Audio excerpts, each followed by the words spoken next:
Ahoy! Let me tell you about a place where the grass is really greener. A place where Executioner is a useful item. A place where Bluestone Pendant exists. A place where getting pressure in lane is actually meaningful. Think that place doesn't exist? Well, you're right, it doesn't yet, but it will in a few days. And that is Season 8 Smite. And today I wanted to take the opportunity to talk a little bit about what I've learned from playing on Season 8 PTS, what I've seen, just some of the big positive things, some of the negative aspects, and just give you a general overview of my experience. So that way you'll have a little bit of an advantage when the next season rolls around and you kind of know what you're in for. And I will tell you right now that you can definitely look forward to the new season. I think Season 8 is a lot better than Season 7 when it comes to Conquest specifically. I think a lot of improvements have been made, a lot of things that make the game more interesting. Now before we get into it, a quick note that I have to make. As you can see, many games that I played were on very high ping, somewhere between 230 to 370, 380. So that obviously affects my experience, and obviously on PTS you always have a very mixed bag of players with different levels of experience who go very try hard or just have fun when trying out new things, and depending on that the outcome may not be fully representative, so this is just a general overview. We'll start with some more general points and then go into more specific points for specific roles or specific places on the map, like the jungle area for example. So the first thing that you'll notice is that gold and XP are a little bit easier to come by. The gold spooling on some minions has been slightly increased and many camps have adjusted XP and gold values, and there are also more camps on the map. At the same time, the travel times across the map feel a lot longer, so you will do lots of walking. And as a result of that, ganks have to be really worth it for you to rotate, which may in some scenarios also mean that there are simply less kills happening in early stages of the game. Now of course this depends on the match, but generally speaking I saw a lot more fighting going on in later stages of the game.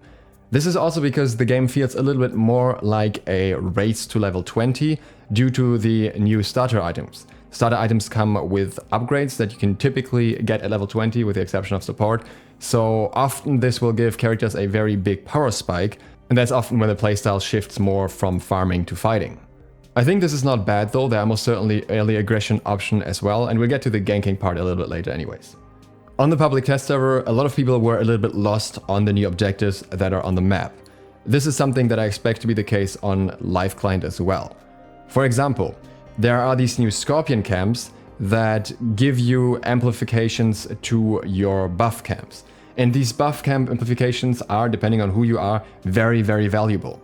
But still, quite frequently I saw people prioritizing the buff camps over the Scorpions, not rotating to the Scorpions and helping their jungler or their ADC or whatever was on them. Often an issue with the solo as well, because the solo has to rotate with the jungler unless you want the jungler to lose a lot of HP in early game to these camps. So generally speaking, these are relatively high priority camps and most people didn't really realize that yet. Especially in duo and in solo, you're giving up a lot of lane advantage by not clearing them. Additionally, you have the side camps, the healing Scorpions on the solo and duo side as well, which often got killed immediately. These have a healing mechanic. If you down them, they actually stay on these 3 health points, and once you kill them from that, they die, but if you leave them in this lingering 3-point state for a while, then they will regenerate health for you. And this is something that almost no one on PTS used, and often when I tried to hold them, somebody else killed them anyways, because no one really read that part of the patch notes. So if you want some bonus sustain in lane, it's a great idea to keep this alive for a while, even though this aura eventually expires and they get back to having some health. Especially in solo, you also have to be careful that the last hit doesn't get taken away by the enemy. So these objectives are making things a little bit more complicated. I think they're good. There's something new to pay attention to that can give you an advantage if you do, but obviously you have to understand how they work first. In my comments on YouTube here, I saw a lot of discussion about what meta we're going into, if we're going into a burst meta or a tank meta or ADC meta or whatever, and what I've experienced on PTS was basically all of it. Hunters can do extremely high damage even through protections in late game with the new pen options and shred options. Mages have heavy burst items, but tank also have some serious new defense options that also help their allies a lot. So realistically it's too early to tell, but I wouldn't be concerned about one meta being all too dominant just yet. I've also seen a lot of bruisers that were relatively effective. The new starter items significantly change the early game for some characters that can utilize them well, and not so much for others. So you can expect some picks that weren't particularly prominent in the previous season to shine because of the new starters, and some very high aggression lanes happening as well. Healers in Lifesteal are in a very different situation, and mostly the change was most certainly a nerf, but I wouldn't necessarily say that they felt underpowered because of this now. I think the last meta was a very healer heavy meta, and honestly, from what I've seen so far on PTS, the only healing issue that came up was lifesteal in the jungle if you're not going for Bamba's dagger, because you're actually tanking the camp the whole time and your lifesteal is lower than it used to be on a character like Kali, for example.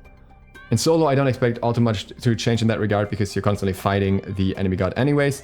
In duo, maybe a little bit more so because you're not always boxing the enemy ADC when you're trying to heal up with Devos, for example. But then again, there's also Death Toll now. When it comes to the major objectives on the map, especially Goldfear and Fire Giant, they often felt a lot easier to clear. Partially because the junglers have more tools against them, but also because generally there are more options to work against them. Think, for example, if you have a solo that builds mannequins at the start of the game. Now let's move from the general points to the specific roles. Jungle, as an area and as a role, is very different at the start of the game because you have the new jungle spawn timers, which means that all buff camps spawn at once.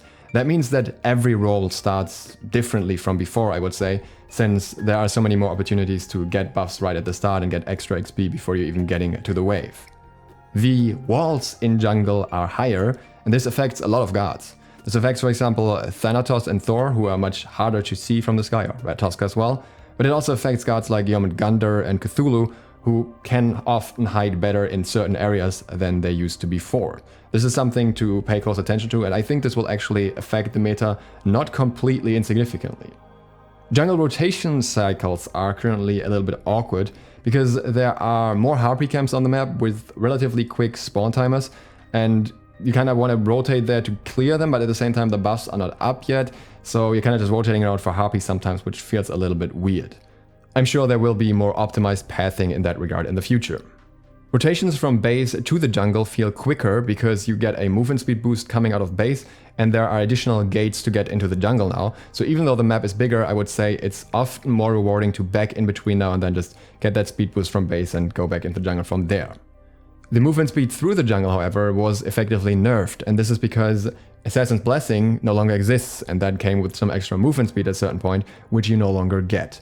The speed buff itself only provides the same movement speed as before, and the enhanced buff does not provide any additional movement speed but only crowd control reduction, which in my opinion is pretty ridiculous, because for every other one, the amplifications basically does something that enhances the functionality of the stat itself, not add something that doesn't really belong. But I've made my case against crowd control reduction on speed buff before. I really think that especially now that Assassin's Blessing gets no more movement speed or is removed as a whole, we should get the movement speed on the enhanced buff, because then it wouldn't be at the start of the game either. But that's a whole different can of worms. The difference in aggression between the different starters in jungle is very large, and this is something to pay close attention to when you're playing jungle, especially if you're running Bambas, because if the enemy jungler is running something else and they aggress on you in early game, you have to be very, very careful. One god that I specifically want to point out as a jungler here without going further into others is Naja, because he got relatively major changes, and I would say that in the second phase of PTS, Naja was decent. I didn't feel like he was completely overwhelming. I played against a very high level player on Naja, and it was like you'd expect it to be. What is worth noting is that if you have good ping, you can actually beat his ultimate much easier now than before, and that I think is something that may come back to haunt him, since it can really throw him off. When it comes to middle lane and mages, there is a much higher risk of getting ganked in middle lane now because there's an additional open path. I suppose this is to offset the fact that rotations are also longer, so ganks are more rare, but this means middle lane in the beginning of the game is definitely more dangerous. There are also more contested camps to add to that. You don't have that single harpy for yourself anymore, so early pressure is very important. Early rotations with your jungler are very important in order to get a leverage right at the start of the game. You can expect more burst in and from middle lane, since there is now Conduit and Archmage's Gem, which give some characters a pretty massive boost in earlier stage burst, and that is something to pay attention to. The enhanced buff here is okay, I would say, since it doesn't directly increase your damage but only your lifesteal. I think it's not the worst buff, that goes to speed buff, but it's also not as scary as the other amplifications. So this is really only that useful if you're focusing on a lifesteal build, I would say, and really work with that sustain, or maybe if you're playing a mage ADC in middle as well. Janos is a guard that I specifically want to point out here, who got pretty major changes as well. One of those was reverted for now while it's getting fixed, so that one we have to leave out, and that means the major change that really happened to him is the 2, which is easier to hit by a lot. And you will notice that difference when playing against him, so watch out for that. At the same time, he did not feel completely overwhelming. Other mages shone more, I would say, so I wouldn't be too worried about it. You just have to realize that you're just always gonna get hit by that too now. I think generally speaking, mid lane, for me personally, is the lane with the most balance concerns coming from item changes. Spear of Desolation may make some guards very overwhelming, I have a video on that soon. Same with Noir, with Archmage's Gem specifically, you can do a ridiculous amount of damage with their ultimate alone, or even the fact that Rod of Tahuti got a buff and is back in middle lane. So I would say watch out for this role as a whole, because there might be a lot of scary things happening here. But I can already hear the carry players shifting their seats because they haven't been mentioned enough yet. Let's talk about duo lane. The first thing that you'll notice here is that there's now a very contested objective in the middle. The harpies have been combined and shifted to the middle. On the opposite side of the Gold Fury pit, basically, you will find a single harpy that can be fought over. And that means that early pressure obviously can net you that one. In addition to that, there are also 2 other new objectives, being the Scorpions on either side of the map, close to your tower. This is a sustain objective. Again, don't kill it right away if you want to get the health regeneration from it. Now, what you have to keep in mind with this objective is that this actually changes what you can do with early pressure in duo lane. Because if you can hold the pressure for a while, then you can aggress on the enemy Scorpion, which you might not want to hold, but just secure. And then afterwards, you can move on to your own Scorpion, and that will give the team that has pressure a significant farm advantage in lane. Along with the contested Harpy, you actually have 3 objectives here that you can farm over the enemy team if you get pressure, without having to risk going deep into their jungle to invade their purple camp. And speaking of purple camp, that also gets a massive buff with a 15% attack speed increase once you reach the enhanced state through killing the Scorpion. So 25% attack speed in total, which is completely ridiculous and will give you a huge leverage in lane. So again, pressure in many ways in duo is very, very important. While the general process of laning doesn't feel that different, I think starter items can also make a major difference in how this lane plays out based on the difference that the pressure can make. For carry specifically, there are a lot of items in the game now that increase attack speed, even allies that can increase your attack speed, but there are also a lot of attack speed slows. And there are also some new interesting bruiser options, so we really see where ADC builds go. I will talk more about that in the coming weeks, of course, and crunch some numbers for you guys as well as make an item overview. Executioner is definitely back on the table for carries as well, which opens a lot of new interesting options. For support specifically, rotations have to be more calculated because, again, the travel distance is longer. This might also mean that some supports will stay with their ADC a little bit longer, especially since some items also give you relatively significant benefit from doing so. In late game, the supports can now provide crazy levels of tankiness and survivability in many different ways, as well as very heavy aggressive stats. So you will definitely feel more supporty in late game than you did before, and I think that was a very good change. Now, of course, I haven't forgotten about the lone wolves on the other side. Let's look at solo. In solo, we have higher potential for different picks through the different starters. We have Bluestone, Warrior's Axe, Mannequin, Scepter, and even the other starters that will be less common but also used, especially with Warding Sigil. You also have a buff to Frostbound Hammer that I think might bring AA guards back even more. You could maybe have a Death Toll Frostbound Bellona or something. But at the same time, solo has 2 directly contested objectives. It has the totem that it already had, and it has a Scorpion in the middle.